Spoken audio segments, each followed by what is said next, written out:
Good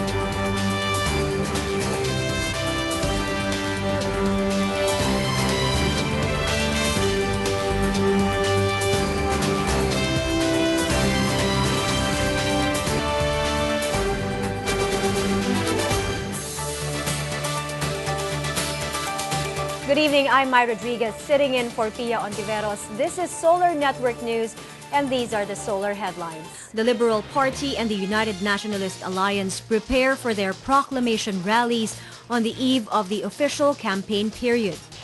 The Philippine National Police reports over 740 people were arrested since the election gun ban took effect. Operations to extract the USS Guardian from the Tubataha Reef grinds to a halt due to unfavorable weather conditions. Justice Secretary Laila de Lima says Aman Futures founder Manuel Amalilio needs to serve at least 15 months of his jail term in Malaysia before he can be repatriated. And the main index of the Philippine Stock Exchange topped 6,500 for the first time as foreign direct investments in 2012 reached $1.2 billion.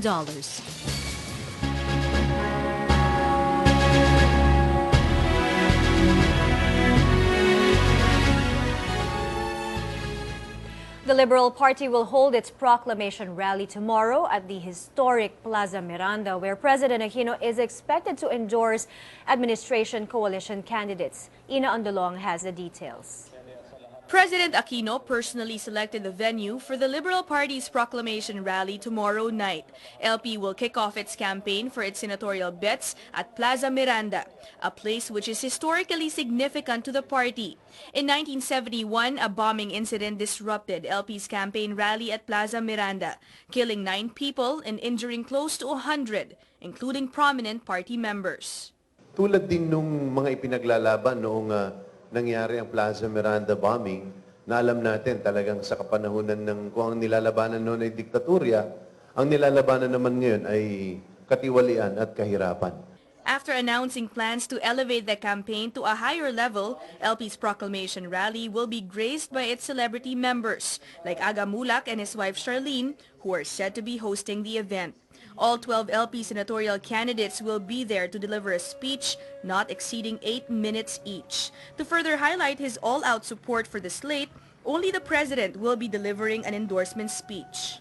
The president is calling the shots as far as these elections are concerned because he really wants to be able to ensure that what he has done over the last 3 years, he will be able to sustain and continue. LP officials say their 3 common candidates with UNA have assured them that they will not join their rival sorties. LP sorties will be done by region. This week, their candidates, who will be divided into smaller groups, will be visiting nearby provinces in the south. Next week, they will head to Visayas, then move to Mindanao in the last week of the month. Individual campaigns, however, are expected. They committed to join the LP activities. Now, we hope that they will be true to their words. Recent surveys have mostly shown a tie between LP and UNA candidates entering the Magic 12. This is still far from LP's target of a 12-0 sweep. The party, however, is not worried, saying surveys at the start of the campaign still tend to change later in the game. Besides, the party believes the president's endorsement power is stronger now than in 2010. The public can also expect more of LP media advertisements with the start of the official campaign period tomorrow. While the LP didn't give a figure on how much they've spent so far on the pre-campaign ads, LP assures the public that all expenses and campaign contributions will be reported and declared before COMELEC.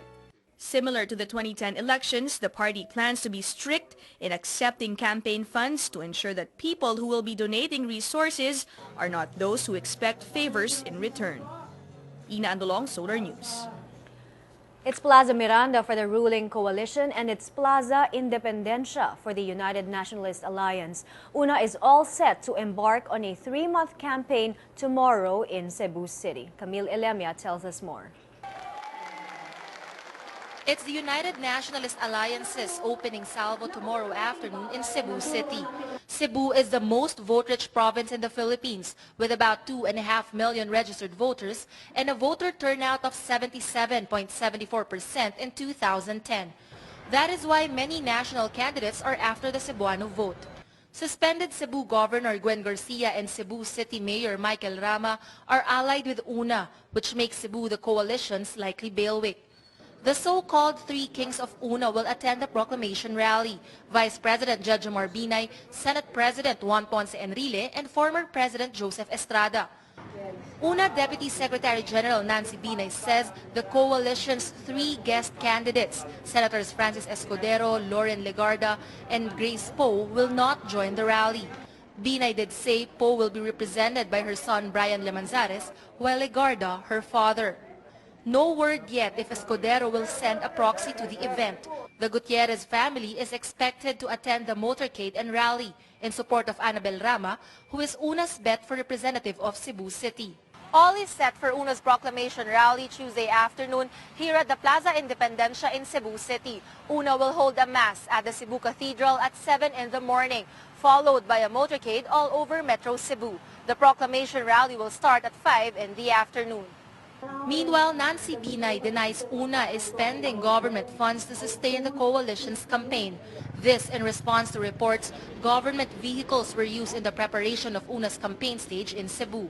She says each UNA candidate takes care of his or her own spending, but she declines to detail UNA's source of funds. As of the moment, coming individually, we take care of our own funding. So wala pang from the party itself. UNA has at least 10 local candidates in Cebu province. All of them are expected to join the proclamation rally together with the so-called Three Kings of the coalition. Camille Elemia, Solar News, Cebu City. The number of gun ban violations reached more than 740 so far. The Philippine National Police has arrested 743 people, more than 600 of them civilians. The PNP has also confiscated 649 firearms and 159 grenades or improvised explosive devices. The National Capital Region recorded the most number of violations. The PNP vows to install more checkpoints as the campaign period begins tomorrow. The gun ban will remain in effect until June 12.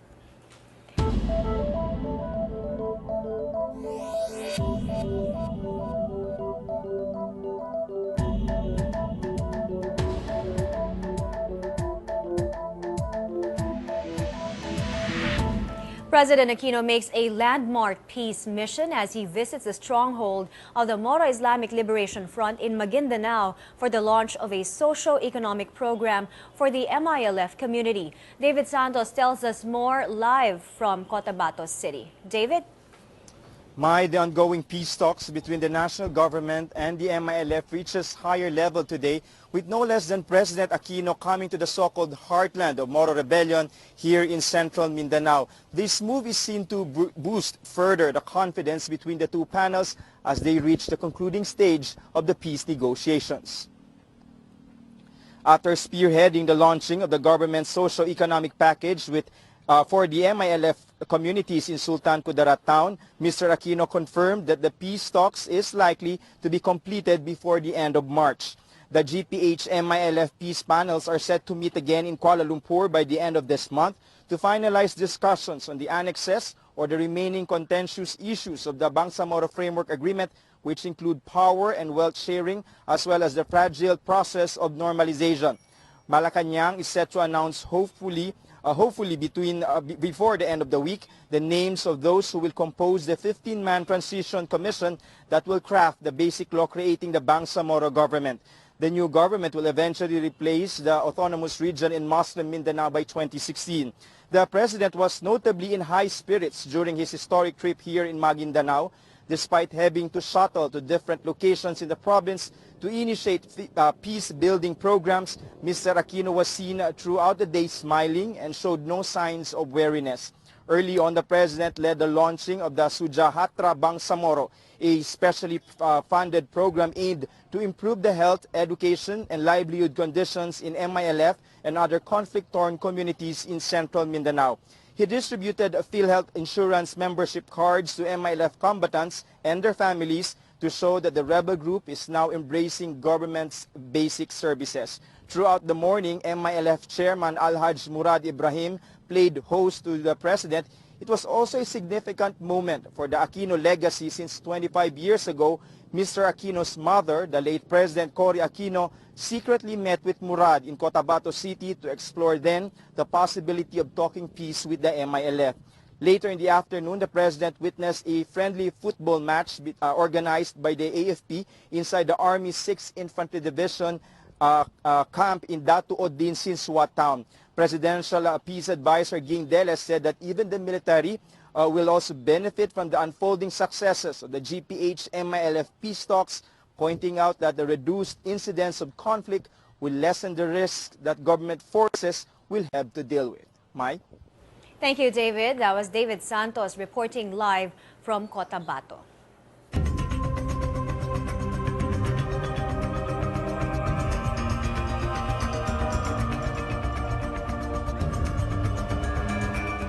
Unfavorable weather conditions have delayed retrieval operations for the U.S. vessel that ran aground the Tubataha Reef last January 17. Here's Paula Palma with the details. Salvage operations for the USS Guardian have temporarily been halted due to torrential waves in the Tubataha Reef. The 500-ton salvage crane Smith Borneo has had a hard time anchoring as one of its anchors couldn't hang on to the seabed. This prompted the Philippine Coast Guard, together with the U.S. Navy, to just wait for the arrival of the 800-ton crane ship JASCON 25 before resuming operations. The JASCON 25 left Singapore on Saturday and will arrive in the Tubataha Reef on February 15. The JASCON 25 can come close to the reef and can stay in position without the use of anchors due to its dynamic positioning system. So it is more flexible and can lift heavier sections than the SMIT Borneo. During salvage operations, the JASCON 25 will be positioned 15 meters from the USS Guardian.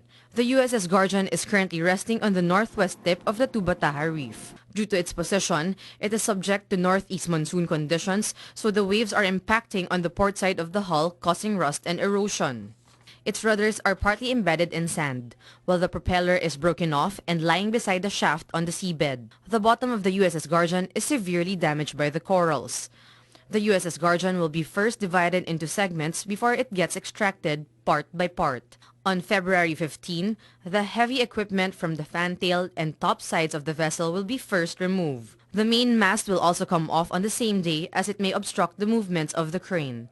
On the following day, the deck will be removed after it gets cut into segments. On the third day of operations, the hull will be cut into 4 sections, from the bottom, working their way up along the sides.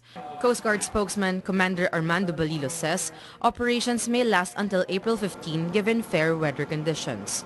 Paula Palma, Solar News. In other news, Japan plans to donate $11 million worth of patrol boats to the Philippines to strengthen the monitoring of China's maritime activity in disputed territories. This while China asked the United Nations Convention on the Law of the Sea to help settle its dispute with Japan, mainly on the issue of the validity of its claim to the Diaoyu Islands, or what Japan calls the Senkaku Islands. The Department of Foreign Affairs meanwhile expressed hope China will make an official response to the arbitration case it filed before the UNCLOS to compel Beijing to respect Manila's exclusive economic zone and claim to the West Philippine Sea.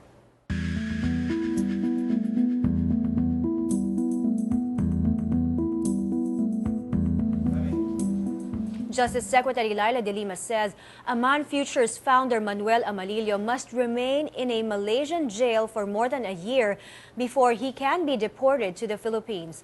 Anjo Alimario tells us more. Aman Futures owner Manuel Amalillo's return to the country will have to wait a while. Justice Secretary Laila de Lima says Amalillo needs to serve about 15 months or 1 year and 3 months in jail first in Malaysia before he can be extradited to the Philippines. She notes this period is still subject to negotiation and appeal in order to make Amalillo's stay in Malaysia shorter. One thing is sure, or one thing is clear, there will be no immediate extradition. Or if we're thinking that we expect Mr. Amalillo to be extradited here in the next few days or in the next few weeks, that's next to impossible. Ang tinatrabaho natin is yung makuha siya even before the full service of the 2-year jail term. Kasi that's possible daw.